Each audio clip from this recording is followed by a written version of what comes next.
Hai Sobat Sirip. Sekarang kita berada di Pokdakan Minabe Agribisnis, salah satu sentral pembenihan ikan nila yang dikelola secara berkelompok dan berkelanjutan. Di tempat inilah proses pembenihan ikan nila dilakukan secara terstruktur, mulai dari pengelolaan kolam, pemijahan hingga penanganan benih siap tebar. Saya Asari Bintang, hari ini berkesempatan untuk melihat langsung aktivitas pembenihan di lapangan, sekaligus berbincang dengan pelaku utamanya, yaitu Bapak Widi, selaku Ketua Kelompok Budidaya Ikan Pokdakan Minabe Agribisnis, yang akan berbagi pengalaman, tantangan, serta praktik terbaik dalam menjalankan usaha pembenihan ikan nila.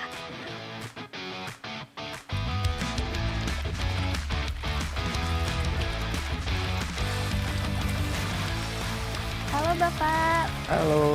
Wah, lagi Iya. kasih makan ikan nih Iya. Pak. Boleh Kasih ikutan makan kan ikan. nih Pak? Boleh dong. Boleh. Nih. Nah, Ya. ini udah agak besar ya Pak ya? Iya, ini udah tahap pembesaran kalau yang ini. Oh gitu. Mm-mm. Nah ngomong-ngomong nih Pak, ini Iya. kan sudah lumayan besar ya Pak ya? Iya. Ini lokasinya.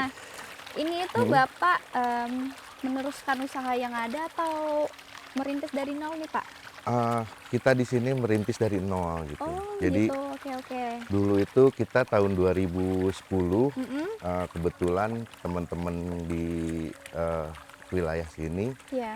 itu banyak yang masih sekolah, banyak yang kuliah dan banyak yang pengangguran juga. Iya betul. Jadi kebetulan di sini kita punya lahan. Ha-ha. Nah, kita budidaya lah. Oh, Gitu. memberdayakan berarti ya Pak Iya, ya? memperdayakan Oke. untuk warga sini lah, untuk Ha-ha, budidaya gitu. Mm-mm. Jadi dari tahun 2010 nih berdirinya sampai sekarang? Iya, kita tahun 2010 itu kita main di lele. Oh lele, jadi nggak Mm. langsung nila nih Pak? Enggak langsung nila. Ada nila tapi nggak banyak. Oh, Waktu dulu gitu. itu tahun 2010 itu kita pembenihan lele gitu. Kita pindah ke nila itu tahun 2021. Oh baru sekitar 5 tahun ini ya Pak ya? Iya, untuk ke nila baru sekitar 5 tahun gitu. Nah menurut Bapak nih, karena kan sudah berkecimpung di dunia budidaya itu sudah lumayan lama ya. Iya. Menurut Bapak itu peran pembenihan nila ini untuk keberlangsungan keberhasilan budidaya keseluruhan itu seperti apa sih Pak? Wah itu kalau kita ngomongin benih sebenarnya emang faktor utama ya di benih. Iya betul. Karena kalau kita mendapatkan benih yang kurang bagus, Mm-mm. itu bisa lambat budidayanya. Iya betul. Apalagi kalau kita udah main skala bisnis ya, Ha-ha. itu sangat bisa menjadi faktor utama kegagalan. Iya betul. Gitu. Makanya jadi kita di sini ini sekarang fokus ke pembenihan nila.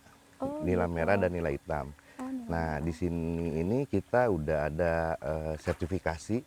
Oh sertifikasi. Iya, jadi Oke. udah ada CPIB dan CBIB. Oh. Jadi untuk CPIB-nya untuk pembenihan, Mm-mm. cara pembenihan ikan yang baik, Mm-mm. dan CBIB-nya itu cara budidaya ikan yang baik. Oke. Jadi kita di sini udah standar untuk budidaya lah dari Iya, ha-ha. kementerian gitu, dari Jadi- KKP. Oke, jadi di sini itu budidaya, pembenihan sama pembesaran ya Pak? Iya, cuman kita fokusnya pembenihan. Oke, gitu. Nah Pak, untuk memulai usaha budidaya nih, terutama pembenihan, karena kan Iya. Bapak tadi berfokusnya ke pembenihan kan Iya, ya? betul. Apa sih Pak yang perlu dipersiapkan untuk memulai usaha budidaya ini?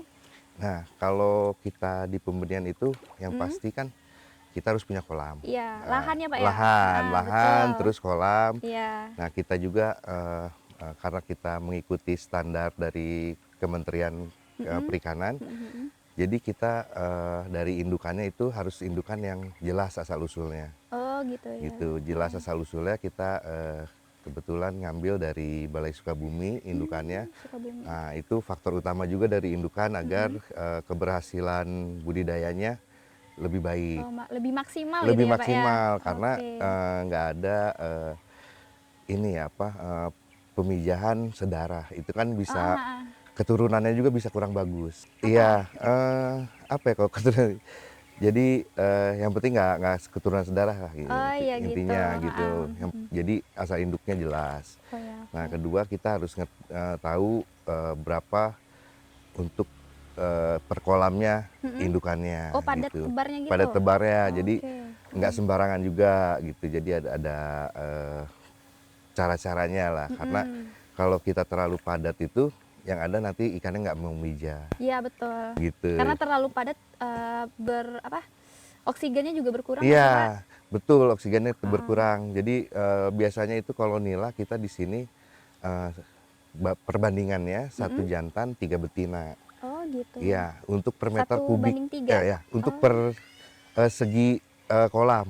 Oh, Jadi 1 kali 1 itu harusnya diisi sama 1 ekor jantan, 3 ekor betina. oke. Gitu, agar maksimal untuk budidayanya. Oke, baik. Gitu. Nah, kan ada nih Pak jenis-jenis kolam, ada yang terpal, ada yang tanah, ada Iya. yang beton. Nah, itu yang bagus untuk pemijahan nila ini, yang bagusnya itu seperti kolam apa sih Pak? Sebenarnya yang bagus itu di pemijahan nila emang kolam tanah.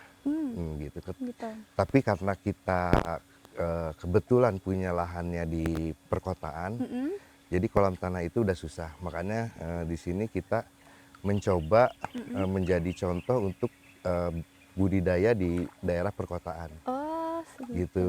Iya, Jadi di baik. sini ada nila untuk pemijahan, pendederan dan pembesaran. Untuk percontohan di perkotaan agar lahan yang kita punya lebih maksimal. Oke, Gitu. baik. Karena yang saya tuh juga pernah Pak ini berkunjung ke Jogja waktu itu. Nah, kebetulan di sana itu juga pembenihan nila, nila merah. Nah, jadi di sana itu mereka itu menggunakan, para petani di sana itu menggunakan kolam tanah sama beton gitu. Iya. Makanya saya bertanya nih, karena Bapak di sini menggunakan Kolam kolam ini, terpal. kolam terpal. Ada perbandingan nggak, ngaruh nggak gitu? Iya. Sebenarnya kalau perbandingan pasti ada gitu. Emang lebih baik itu, lebih bagus itu di kolam tanah, tapi ada keuntungan, ada kekurangannya juga. Iya betul. Gitu. Jadi kalau kolam tanah biasanya kita agak ribet di pemanenan larva. Iya iya betul. Gitu. Ya, kalau kita kolam terpal atau kolam permanen itu bisa terkontrol si iya, indukannya, si larvanya. Iya betul. Jadi kita di sini setiap bulan itu pasti punya larva dan telur. Jadi nanti telurnya kita inkubator. Oh, inkubator. Oke. Gitu. Jadi ada yang secara alami dan secara apa tadi Pak? Inkubator Ya? jadi itu jatuhnya kayak manipulasi telur itu di dalam mulut induk. Oh, Gitu. oke, Emang oke, itu oke. emang agak jarang dilakuin sama pembudidaya pembenihan lah, Iya. terutama yang di larva. Tapi karena kita ingin mendapatkan hasil yang maksimal, itu pakai inkubator. Oke. Mau nggak mau kita harus mencari inovasi Iya. terbaru lah yang kita punya di dengan ini. itu manipulatif tadi ya Iya, Pak? betul. Oke. Nah, berbicara dengan larva nih Pak, kan Iya. kita dalam segmen budidaya ini yang tidak kalah pentingnya itu kan kita harus memperhatikan pemeliharaan larvanya Iya. dan pendederan. Iya. Nah, untuk lama waktunya nih Pak dari telur menetas sampai jadi larva itu kurang lebihnya itu berapa lama sih Pak? Oh iya. Jadi kalau proses pembenihan, pemijahan itu biasanya kita di sini umur 1 sampai 7 hari Oke. itu mulai pemijahan. 1 sampai 7 hari. Nanti dia keluar larva itu biasanya di hari ke-14. Oh, 14. Nah, Setelah 7 hari 7 tadi? hari. Oke. Jadi di hari 14 larva itu keluar, nanti kita ambilin di pinggir kolam. Nah, nanti setelah sampai 21 hari, Iya. itu baru kita panen total. Oke, panen Jadi total. panen total itu kita dapat larva dan dapat telur. Oh, Gitu. Kenapa kita panen total? Karena ketika kita nggak panen total itu, biasanya kita main serok, di serok larvanya ada di pinggir kolam, itu ada yang tertinggal. Oke. Nah, jadi ketika larva yang tertinggal, itu larva yang tertinggal ini jadi besar. Dan itu bisa mengganggu, bisa indukannya, bisa larva yang masih udah jadi gitu. Jadi dimakanin, jadi diganggu. Nah, dulu itu kita nggak panen total, Pak. Jadi ketika udah umur 2 bulan, kita ambilin terus si larvanya, itu dia mogok untuk pemijahan. Oh, gitu. Gitu, makanya kita ambil cara supaya kita mendapatkan larva tiap bulan itu dipanen total. Oh, seperti Gitu. itu. Ada triknya ternyata ya, Pak ya. Iya. Kadang kan orang ngasal-ngasal gitu Iya. ya kan. Itu banyak pengalaman dari teman-teman, banyak yang bilang baru dia pemijahan 2 bulan nggak keluar larva, dibilangnya afkir katanya. Oh iya. Ternyata setelah kita pengalaman di sini, itu ada larva yang udah besar, larva yang pertama mija udah Iya. besar, yang nggak keambil sama serokan yang kita ambil. Nah itu besar, jadi ngeganggu si indukan dan ngeganggu si larva. Oke. Gitu. Nah, untuk makannya sendiri, Pak, apa sih, Pak, makanan awal yang masih larva itu? Kan nggak mungkin ya, Pak ya, pelet yang sebesar Iya. ini kan nggak masuk ya, Pak, ke Iya. dalamnya.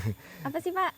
Kalau kebetulan sebenarnya kalau di sini kita pakainya cacing sutra. Oh, cacing sutra. Ya itu biasanya pakan alami kita cuma pakai sekitar di 3 hari. Oh, 3 hari. Ya agar si larva ini udah bisa ngejar makanan lah. Gitu selama 3 hari baru kita langsung ke tepung. Oh, tepung. Oh, peletan yang Ya, halus pelet gitu ya? halus. Oh, oke. Sebenarnya bukan tepung sih, tapi jadi butiran-butiran kecil lah. Gitu. Granol ya kalau nggak salah itu. Jadi kita pakai yang granol yang ukuran 1 ada, ukuran 100. Nah nanti umur 3 minggu baru kita pindah ke yang lebih besar lagi. Oke. Gitu. Nah, kan banyak nih, Pak, kasus dari pembudidaya ini. Aduh, larvanya banyak yang mati. Nah, kegagalan di pasca pemeliharaan larvanya ini, Pak, kan banyak yang mati tuh. Iya. Nah, Bapak ini cara Bapak untuk mempertahankan supaya tingkat kelangsungan hidup larvanya itu lebih tinggi itu seperti apa? Ada tipsnya nggak sih, Pak? Iya. Biasanya kita harus menjaga kualitas air sih terutama. Oke. Kedua yang banyak bukan dilupakan ya, tapi kadang dihiraukan sama pembudidaya itu dari tebar padatnya. Oh iya, oke. Gitu. Jadi berpacu oksigen gitu, berebut gitu iya, ya? pertama bisa berebut oksigen, kedua kalau kita terlalu padat, larva ini agak lambat untuk besarnya. Oh gitu. Gitu. Karena pakannya tidak mencukupi ke semuanya mungkin ya? Iya. Gitu. Jadi berebut, benar-benar berebut gitu. Oh gitu. Oke. Boleh lihat kolam yang lain nggak sih, Pak? Ini kan banyak nih. Apa Iya. ini semuanya pendederan atau ada pembesaran? Semuanya pendederan. Oh Ya, gitu. kita di sini. Yang di sana juga, Pak? Iya. Boleh nggak kita ke sana, Pak? Boleh. Kita lihat yang lagi Ke sana ya, panen. Pak ya?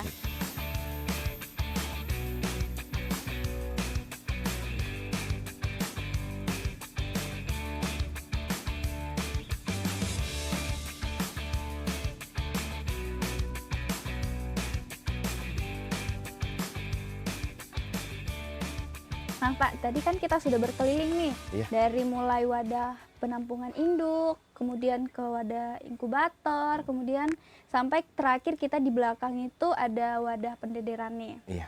Nah, udah dari depan ke belakang nih ya, Pak ya. Nah, kira-kira nih, Pak, apa sih tantangan ketika Bapak melakukan usaha pembenihan ikan nila ini? Iya.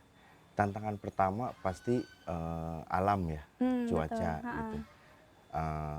Karena di Bogor ini hujannya Iya. lumayan. Kota hujan. Iya, hujan dari panas ke hujan. Jadi kita benar. harus selalu menjaga kualitas air sih intinya. Oke. Gitu. Tantangannya itu udah yang utama. Yang kedua mungkin hama ya. Hama ini kalau di sini ini biasanya ada burung. Oh, burung. Burung yang suka makan ikan, cuman emang nggak terlalu banyak sih. Jadi untuk meminimalisir nih, Pak, burung tadi tuh apa tips dari Bapak? Paling kita biasanya pakai jaring sih. Oh, Jaring karena kalau nggak kita pakai jaring, biasanya burung ini kan kotor ya. Gitu, suka ada kotorannya masuk ke kolam. Nah itu yang bisa mengakibatkan ada bakteri. Jadi tumbuh di dalam kolam. Oke. Jadi tips bagi pemula nih, Pak, untuk memulai usaha pembenihan nih, mungkin bisa menggunakan jaring ini supaya tidak Menghindari hama. Menghindari hama. Oke. Nah, hal yang perlu dihindari nih, Pak, ketika melakukan usaha budidaya ini, terutama itu dalam pembenihan ini, ikan nila. Jadi kuncinya itu kita untuk di pembenihan ikan nila ini asal induknya harus jelas. Asalnya. Ya, asal induk jelas, karena ketika kita pakai induk sembarang, takutnya malah kurang bagus, Iya. hasilnya kurang maksimal. Nanti di pertumbuhannya ya Pak ya? Iya, di pertumbuhannya, di kematiannya, di SR-nya itu bisa agak rendah. Oke. Gitu. Jadi makanya diusahakan kita mempunyai indukan yang asal usulnya jelas gitu, dari balai gitu. Sama ya kita mengikuti cara budidaya SOP-nya ya Pak ya? SOP-nya yang baik.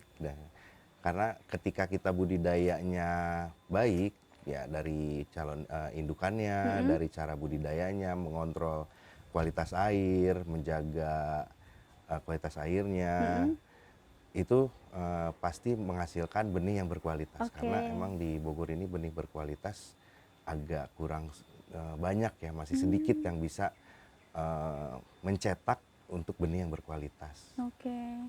Berarti ini masih PR ya Pak ya? Gimana sih caranya supaya masyarakat ini bisa melakukan pembenihan itu sesuai dengan SOP-nya gitu ya Pak ya? Jadi harus SOP-nya harus benar lah intinya. Karena ketika SOP-nya benar, pasti hasilnya memuaskan dan bagus gitu. Nah, kita kan berbicara terkait dengan benih tadi nih Pak. Jangan sampai kita memproduksi benih terus, tapi ternyata pasarnya di Bogor ini tidak ada. Nah, untuk peluang pasarnya di Bogor itu seperti apa Pak? Nah, kalau peluang pasarnya itu sangat bagus sekali untuk di Bogor. Bahkan malah yang datang ke sini ini kebanyakan itu dari luar Bogor. Oh gitu? Iya, berarti kan pasar itu masih luas banget. Oke, iya. Gitu, sampai dari Jakarta, Tangerang, Bekasi, itu banyak sekali yang datang ke sini. Bahkan kita pernah paling jauh itu kita ngirim ke Bandung malah. Bandung? Iya, sampai ke Bandung benih kita. Gitu. Jadi pengirimannya itu kan jauh ya Pak ya? Iya. Ini ada teknik sendiri nggak sih Pak? Kalau tekniknya itu ya kita harus tahu untuk isi satu plastik itu berapa ekor, Iya. airnya berapa gitu. Nah, kita biasanya ada trik untuk ikan yang nggak terlalu stres. Itu biasa kita kasih garam sedikit. Oh, dikasih Iya. garam. Karena garam itu kan bisa mengurangi tingkat stres ke ikan. Oh gitu? Iya. Gitu. Oke, ilmu baru nih Iya. Pak. Saya juga baru tahu ini. Iya, karena ya itu garam itu bisa mengurangi stres ke ikan, sama ngejaga di dalam pengiriman itu jadi airnya itu steril karena kita kasih garam.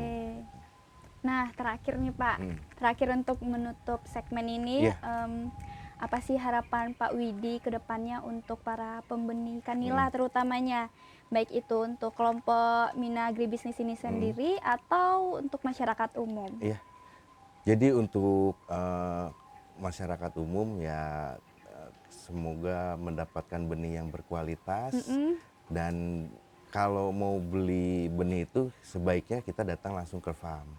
Agar kita tahu cara budidayanya, cara penanganan panennya, cara pengirimannya, packingnya. Nah itu harus sangat dilihat karena dari situ juga salah satu untuk kualitas benih yang bagus. Gitu. Kalau untuk kelompok kita di sini ya mudah-mudahan kita bisa lebih banyak lagi produksinya, lebih berkembang lagi, lebih berkembang maju, lagi, dan paling utama kita berharap di sini bisa menjaga selalu kualitasnya. Oke, karena kualitas itu nomor satu ya Pak ya. Itu. Karena kan membangun kepercayaan konsumen itu kan penting ya Pak ya. Sangat penting. Jadi salah satunya juga kita kalau di sini itu jarang keseringan itu dari promonya itu dari mulut ke mulut. Oh gitu. Lebih nggak banyak mencoba untuk menggunakan, sekarang kan ada pasar digital ya Pak ya, nggak mencoba untuk memasarkan produknya melalui pasar digital? Kita kalau pasar digital jarang sih ya, jadi karena kita menjaga benihnya, jadi biasanya dari mulut ke mulut itu udah bagus juga gitu. Bahkan masih kekurangan untuk di sini produksi benihnya.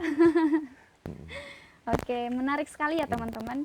Nah, semoga dari pengalaman yang diberikan oleh Pak Widi ini, semoga bisa jadi acuan nih bagi teman-teman yang ingin memulai usaha pembenihan ikan nila. ataupun mengembangkan usaha yang sudah ada. Terima kasih banyak Bapak atas Sama-sama. waktunya. Demikianlah Sirip pada episode hari ini. Dan saya Asari Bintang pamit undur diri dan sampai jumpa pada episode menarik lainnya. Dan jangan lupa share, follow, and like video ini agar kamu tidak ketinggalan informasi menarik lainnya. See you, bye-bye!